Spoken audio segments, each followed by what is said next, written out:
كل هذه المنطقة من سرت حتى زوارة هي منطقة عمليات ومنطقة استطلاع دائم لقواتنا الجوية، وبالتالي نحذر أي تحرك لقوات أو لمجموعات مسلحة في هذه المنطقة. And so all this region from Sirte to Zwara is under our. إذا كان هذا جزء من المؤتمر الصحفي.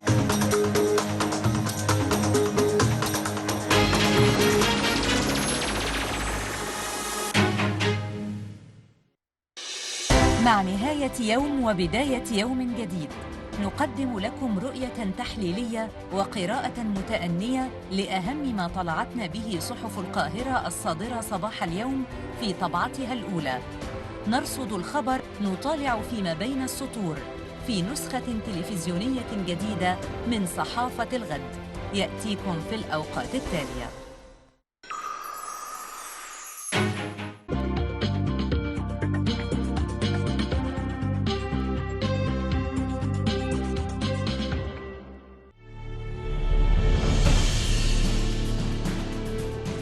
أن تكون مواطنا مصريا فهذا كاف لتكون في دائرة المستهدفين بدعم جهاز تنمية المشروعات الصغيرة والمتوسطة.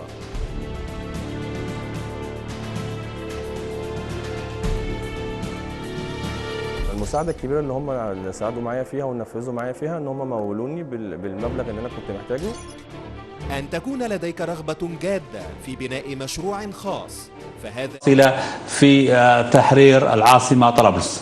These air raids are a part of the current ongoing phase of the liberation of Tripoli, a critical and important phase. قواتنا البرية الذي رجالنا نحييهم في هذه الساعة تقدموا إلى مواقع هامة جدا على الأرض حول طرابلس، من وادي الربيع حتى مطار أو حتى كوبري الزهرة، ووصولا إلى جنوب وشرق غريان. Our ground forces, which we salute, have continued their great efforts and are continuing to advance and reach the regions of Wadi Rabia and the Zahra Bridge and south of Gharian. بعد تحقيق بقية المرحلة وإنهاء هذه المرحلة سنعطي كل التقدمات وسنعطي كل المعلومات على نجاحات القوات المسلحة. After our objectives have been met in this phase, we will report on all the successes and advances of our forces. الزنادقة الآن لديهم بلاغ باعتبار منطقة من كوبري الزهرة حتى العزيزية وحتى الهيرة هي منطقة عمليات عسكرية. The terrorist forces now know that the region from Zahra bridge to Azizia is a military operations. ونقرأ من خلال هذا البيان تقهقر المجموعات الإرهابية من سبيعة ومن طويشة ومن منطقة سوق الخميس نحو الغرب نحو منطقة الجفارة. And so now we can see that the terrorist forces are now falling back and retreating from Sbe'a and Toisha and Suq al-Khamis towards Shfara region. الليلة البارحة أو 48 ساعة الماضية هناك ضربات تعبوية لدعم القوات المسلحة والوحدات في خطوط التماس.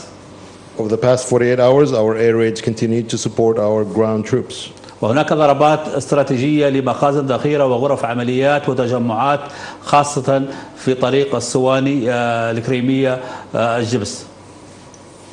And there were also strategic airstrikes that targeted operations rooms and weapons and ammo caches and enemy forces gathering in Suwani and the Crimea. نكرر المنطقة من سرت حتى منطقة زوارة هي منطقة عمليات عسكرية مفتوحة للقوات الجوية والبرية. And I repeat, the region extending from Sirte to Zwara is an open operations theater for air forces and ground forces. وعليه على المواطنين أخذ الحيطة والحذر والانتباه وعدم التواجد في أي مكان تدورت فيه الجماعات الإرهابية. And so we warn our citizens to be careful and not remain in these areas or near any gatherings of terrorist forces. إذن تقدمات مدروسة في مرحلة هامة ومفصلية من مراحل تأمين وتطهير العاصمة من الزنادقة. And so these are big and calculated advances in a very critical and key phase of securing and liberating the capital from terrorists. ومن خلال السيادة الجوية الكاملة لقواتنا الجوية تحققت عدة إنجازات ستكون لها أثر جيد في تنفيذ بقية المراحل. And so by gaining air superiority with our air forces, we were able to accomplish many achievements that will help us in advancing our forces. هناك الليلة البارحة تم رصد طائرة أنتونوف، طائرة نقل، هبطت في قاعدة القرضبية الساعة 3:10 فجرا. Last night we tracked an Antonov airplane that landed in Al-Qurdabiya Air Base at 3:10 a.m. وبعد 50 دقيقة الساعة 4 فجرا أقلعت باتجاه الشمال، وبعد ذلك غيرت الاتجاه باتجاه تركيا. And after 15 minutes at 4 a.m. it took off towards the north, then switched direction to Turkey. وتم تحميلها في مطار معتيقة بجرحى لا نعلم حتى هذه الساعة جنسية هؤلاء جرحى، ولكن قد يكونوا أتراك أو قادة الميليشيات أو عناصر مهمة من الإرهابيين.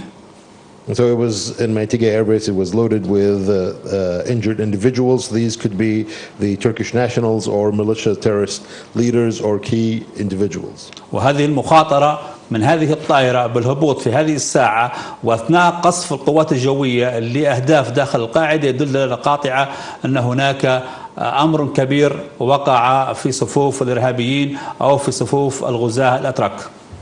And so by this airplane taking this great risk in landing in Maytiga Air Base during our attacks on the air base, it shows that there is something big happening, that there's something big occurring in the terrorist forces or the Turkish invaders forces. والآن سأوجه خطاب خاص لشباب العاصمة طرابلس. And now I will deliver a special message for the youth of Tripoli. وشباب كذلك مدينة مصراتة. And also the youth of Misrata. هؤلاء الشباب أصبحوا حقيقة وقود يستهلك ما بين المفتي وما بين الأخوان المسلمين. These youths have become burning fuel that is being used up by the Mufti Sadiq Gharyani and the Muslim Brotherhood. المفتي والمرشد حقيقة. And he is the Mufti and the Murshid, the head of the Brotherhood as well. هذا التحالف المريب بين هذه الكتلتين، كتلة الأخوان المسلمين وتنظيم القاعدة، هي التي الآن تعمل في طرابلس، وهي التي الآن تقوم بتجنيدكم في هذه المعركة الخاسرة. This amalgamation and this coalition of the Muslim Brotherhood and Al-Qaeda are the ones who are recruiting you, are the ones who are using you up for the fights. لن أخاطبكم بالعلم لأن العلم قد يكون بعيد، لن أخاطبكم بالعواطف لأنها غير مطلوبة الآن، ولكن أخاطبكم الآن بالعقل الذي منحه الله للجميع على التدبر والتفكير والمراجعة. And so I will not speak to you emotionally because this is a serious situation. I will speak to your minds and your thoughts. وفي إطار التدبر والمراجعة أدعوكم لمراجعة جميع المؤتمرات الصحفية للقيادة العامة أو البيانات الصادرة عن القيادة العامة منذ 4/4 الماضي حتى اليوم. And so I ask you to think and again revisit all the press conferences and all the statements made by the General Command since the 4th of April. وتذكروا جيدا خيارات سيدي القائد العام الثلاثة: من دخل بيته فهو آمن، ومن سلم نفسه فهو آمن، ومن سلم سلاحه فهو آمن. And so remember the three options presented by the General Commander: whoever goes into their house are safe, whoever surrenders their weapons are safe, whoever surrenders themselves are safe. أنا على يقين فيما لو تمت المراجعة والتدبر في هذه الأمور ستجدوا أن معركة طرابلس أو معركة تحرير العاصمة قد وصلت إلى مرحلة حساسة ومهمة جدا، وأصبحت الآن مرحلة أو مرحلتين وتنتهي المعركة، وبالتالي ما هو مصير الإرهاب والإرهابيين وما هو مصيركم أنتم الذي غر بكم بالمال في هذه المعركة. And so if you go back to these 3 pointers and think about them very well, you will understand that we are in the final phases of the battle. We are at maybe 1 or 2 phases away from ending the battle. So what is the destiny of the terrorists? And more importantly, what is the destiny of you, youth, those who've been misled into this fight under guise of money?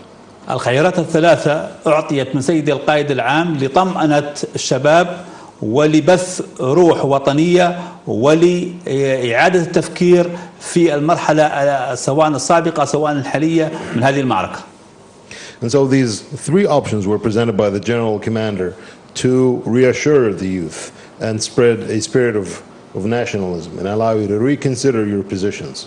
وبالتالي أعيد وأكرر أن هذه المعركة يا شباب طرابلس، يا شباب مصراتة، يا كل الشباب في المنطقة الغربية، شباب الزاوية، لديكم اليوم أسرى لدى القوات المسلحة، لديكم اليوم خسائر كبيرة جدا. هذه المعركة ليست من أجل الوصول إلى كرسي، لا يوجد في طرابلس قصر رئاسي، ولا يوجد في طرابلس شيء يخص السياسة الآن. كل ما في طرابلس الآن مجموعات إرهابية، زنادقة يدعون الدولة المدنية وهم بعيدين عنها، والشاهد والدليل على ذلك انقلابهم في 2014. And so I repeat again to all our youth that this battle is against terrorism. All our youth in Misrata, Tripoli, and Zawiya, I remind you of the heavy losses that you've suffered, of those that are captured by the LAF right now. This battle is not for political gains. It is not for political power. There are no palaces. There's no politics to be gained in Tripoli. All that is in Tripoli are terrorist groups that are claiming to be proponents of the civilian government in a civilian state, but they continue to their terrorist activities. And I remind you of what happened in 2014. في 2014 لم يقبلوا بنتائج انتخابات مجلس النواب، وبالتالي أعلنوا عملية فجر ليبيا وانقلبوا على الدولة المدنية، وأصبحوا يحتكمون إلى السلاح وإلى القوة العسكرية، ويتآمرون على الدولة الليبية من خلال أو مع دول أجنبية ومخابرات أجنبية من أجل إطالة عمر الزنادقة في ليبيا. And so in 2014, they refused to accept the results of the fair elections of the House of Representatives. They started their own coup against this. They used the power of weapons to overturn the civilian states, and they allied themselves with international actors and international intelligence agencies. لا يوجد عاقل على هذه الأرض يرضى بالفوضى والخلل الأمني اللي في طرابلس وبتسلط الميليشيات والبندقية على الشارع الطرابلسي. No one of sound mind would accept the current situation of Tripoli with the outspread of weapons and the use of weapons against all the civilians. إذا الصراع الآن ليس صراع سياسي مثل ما أو على دولة مدنية ودولة عسكرية، ليس هكذا، وليس على عامل مادي أو عامل اجتماعي، إنما الصراع هو صراع أمني مع تنظيم القاعدة الإرهابي اللي مثل المفتي صدق غرياني والمجموعة المرشد ومجموعة الأخوان المسلمين أو المفلسين الذين لم ينجحوا ولن ينجحوا بإذن الله على مستوى العالم في تحقيق أي مكاسب إلا الفوضى التي خلقوها، وبإذن الله سيندمون عليها ندما كبيرا. And so this struggle that continues to ongo, and this strife is not a political struggle. It is not a battle of civilian state versus a military state. It is not a battle against financial gain or financial resources. This is a security situation. This is a battle against Al-Qaeda led by Sadiq al-Gharyani. This is a battle against the Muslim Brotherhood. This is a battle against these terrorist groups who have not and will not achieve anything of their aims, and they only continue to spread chaos. النخب المثقفة والنخب الواعية سياسيا والنخب التي تعلم حقيقة ما يحدث في ليبيا، عليكم بتثقيف هؤلاء الشباب، وعليكم بتوضيح الأمور بشكل صحيح، وعزلهم على الإعلام الكاذب والمضلل الذي يدار من قبل الأخوان المفلسين من تركيا ومن دول أخرى. And so our intellectual elite, please show the way to our youth, clarify what things are, show them the truth of the situations, and disconnect them from the lies of the false media. وبالتالي أعتقد أن نحن لازلنا نتبرأ من دماء المغرر بهم فقط، ولكن الإرهابيين سواء خرجوا أو لم يخرجوا ستتواصل المعركة ضدهم إلى النهاية. And so we continue to attempt and hope to spare of the youth that have been misled. However, the terrorists will continue to pursue them, and we will continue to hunt them down. أتمنى أن تكون الرسالة قد وصلت. ليس لدينا الكثير في هذا المؤتمر، هذا كل ما لدينا، بإذن الله نلتقيكم في المؤتمر الصحفي القادم عندما دعت الحاجة، أو في المؤتمر الصحفي العادي للقيادة العامة يوم الأربعاء القادم. And so this is all we have for today's press conference. I hope the message was received. We will see you again in a special press conferences if any new items come up. If not, we will see you next Wednesday at